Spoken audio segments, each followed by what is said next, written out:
আমরা দেখেছি গত 6 মাসে সদরপুরে কিভাবে অন্যায়ভাবে অবৈধ বালি উত্তোলন করে নিজেরা মুনাফা লুটে নিচ্ছে কিছু অবৈধ সংগঠন। এর সাথে আমরা এই অভিযোগ বারবার ইউনো অফিসে, থানায় এবং এসিল্যান্ডকে জানিয়েছি এবং আমরা দেখেছি তারা রাতের বেলা এই বালুর ট্রাক ব্যাকও থানার মধ্যে রাখে এবং সকাল হতে না হতেই এগুলো চলে যায়।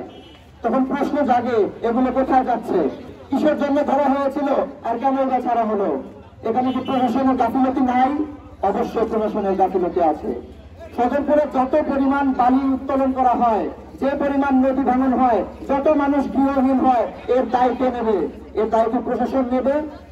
এই দুর্নীতি, এই প্রশাসনের দুর্নীতি অবশ্যই বন্ধ করতে হবে। আমরা সদরপুর ইউনো ওসির কাছে বারবার এই ধরনের অভিযোগ নিয়ে গিয়েছি, তারা কোনো ব্যবস্থায় নেয়নি গত 6 মাসে। তাদেরকে আমরা বলে দিতে চাই, যদি এর বিরুদ্ধে কোনো অবস্থান বা কোনো ধরনের ব্যবস্থা না নেওয়া হয়, তারা যেন পদত্যাগ করে। আমরা দাবি জানাচ্ছি প্রশাসনের সকল কর্মকর্তা, ঊর্ধ্বতন কর্মকর্তাদের যেন পদত্যাগ করতে হয় এই সদরপুর থেকে।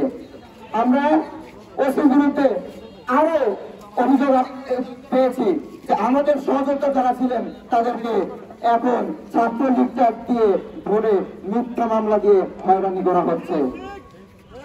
আমরা এর তীব্র প্রতিবাদ জানাই।